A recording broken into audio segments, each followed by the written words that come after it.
predicting a growth of nearly 17% by 2018.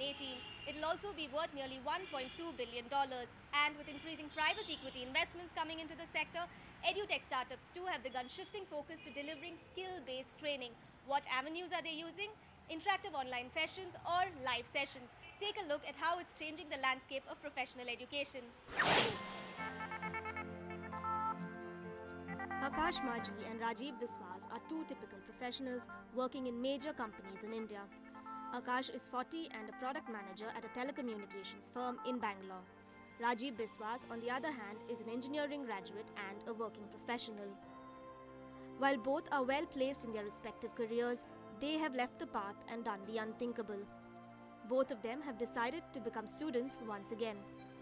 I didn't have that much professional knowledge to do advancement in my projects, so I myself started looking for courses. Rajiv is not alone. Akash has also decided to venture out mid-career to learn new skills, in his case to learn what big data is all about. But for both these professionals, leaving their career was not an option. This is where internet-based courses came to the rescue as an option that gave Akash and Rajiv the flexibility to learn a new skill without sacrificing their careers. Together, the two are a part of a new breed of mid and senior level professionals who are increasingly using the internet to hone their existing skills and gain an edge on the corporate ladder. In our industry, it's very important to stay abreast of time, keep track of what's going on in the latest in technology.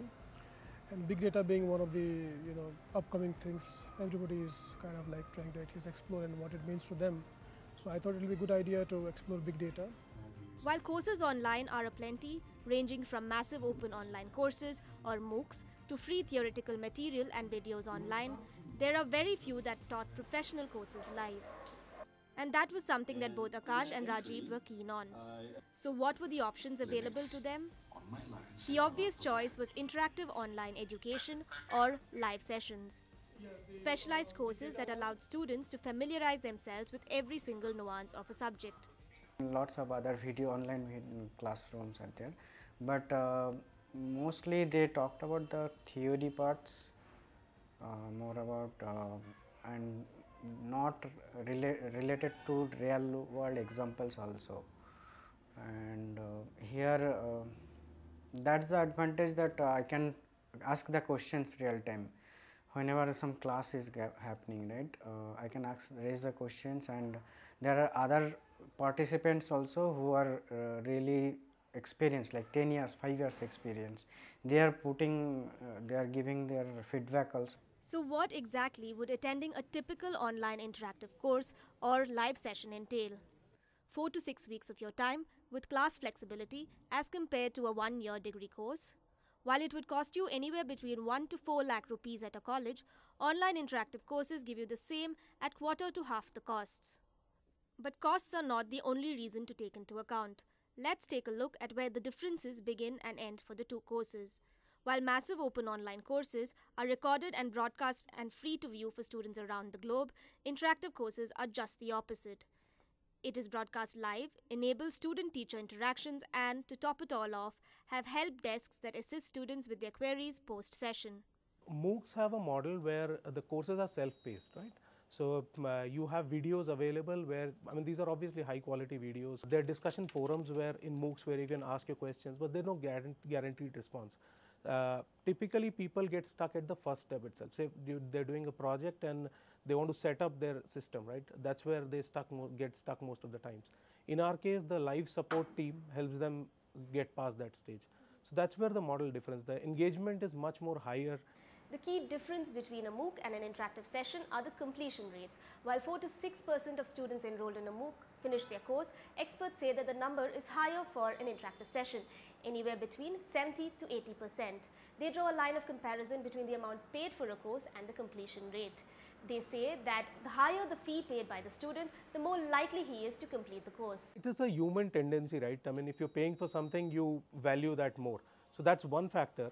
The other thing is that the completion rates are determined not only by the money I pay, because if I don't like something, I'll probably not waste my time on that.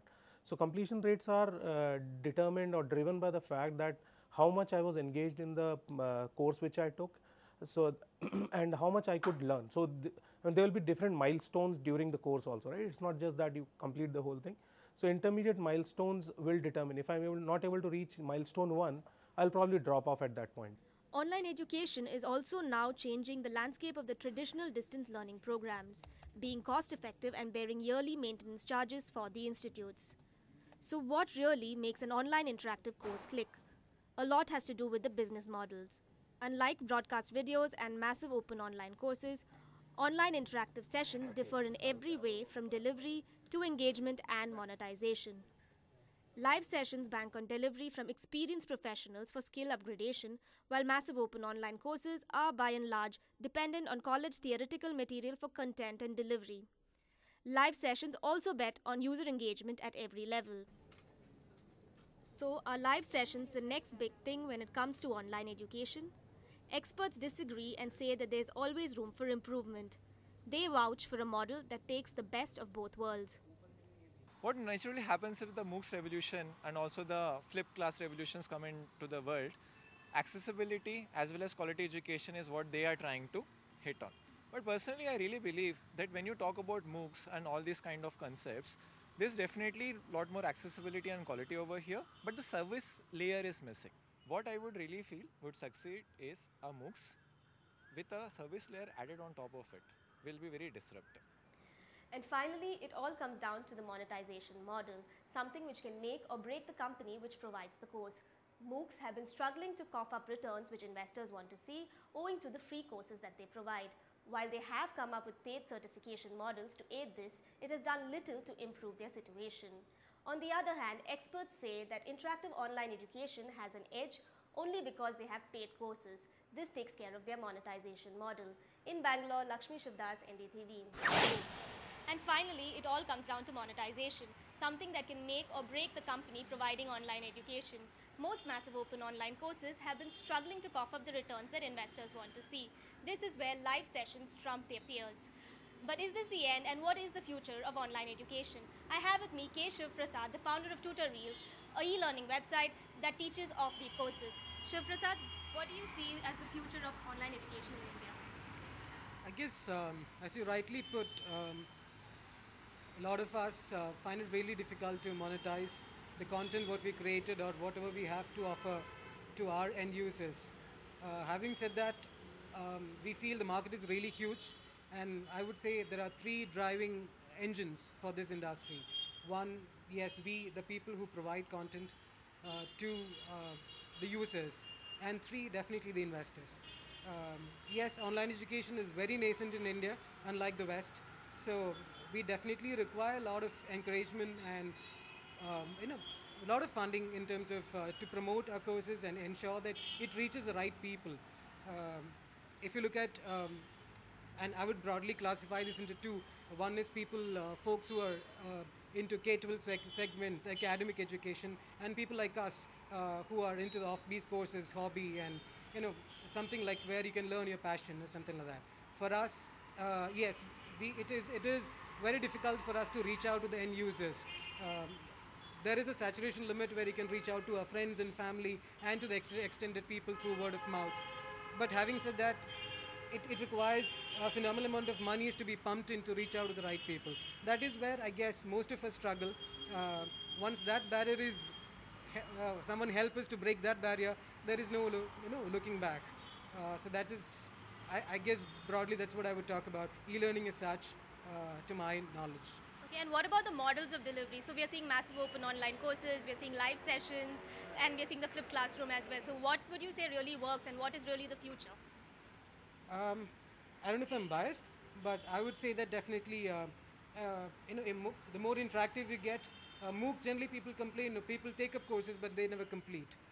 So the more we move out of the typical classroom whiteboards to more interactive, that is where it will definitely work good for the industry and for the users, ultimately for the people who want to make money by running these companies. So we ensure that we try and make it as interactive as possible. We create videos, so we feel that the videos can interact the best way, and people don't get bored with videos. The more interesting you make these videos, people stick to that. The stickiness is much more. So I would say that yes, videos are the future when it comes to e-learning. So there should be a certain amount of interactivity as well, is that what you'd say? Yes, they can be archived videos, which is videos in demand, or it could be live sessions through videos. So if it is live, definitely there is more scope to interactive elements. But there is a big challenge when it comes to scaling up, because how many people do you think would tune into one particular day at a similar time? Because being online, we are trying to break the barriers of offline classroom session. So a workshop, a weekend workshop which conducts in Bangalore, people find it very difficult to get 100 people, because I may not be that the venue may not be convenient for me to go and attend, or that weekend I may be traveling. So that is precisely the barrier we're trying to break by taking this online. So the moment we keep it live, just that the venue changes to internet to an offline on ground classroom, but the challenge is still there. So we should live session. I don't think so. It is highly scalable, but yes, video on demand. There is a lot of ways to make it interactive. That is what we are trying to explore. So would you say you need to see a lot more innovation in this field, and what really is your expectation in the next 5 years from the Indian online education? I think uh, education is such, the moment you take it online, we have to be innovative, because otherwise people are still, all of us Indians are very much comfortable going to a classroom, right? So the moment I need to, unlike West, we still are not too sure, should I pay money online to study something, because online content is considered to be free. So yes, I mean, innovation is the way, or rather only way, where we can break into the mind share of people and garner higher audience. Any key trends that you would be seeing? Um, I think videos is one of, I would maybe peg that on the top of my list, because that we are really finding it as a wonderful medium to interact, and people are really adapting to learning through videos and going mobile, because everyone across the street today has got a smartphone, and we are talking about 3Gs and 5Gs and broadband speeds. So I think definitely mobile is a way to go, and because people are on the move, and that is when they would like to learn.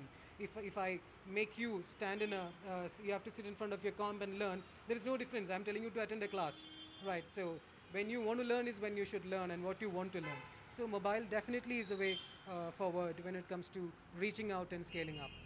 Thank you, Srinivas.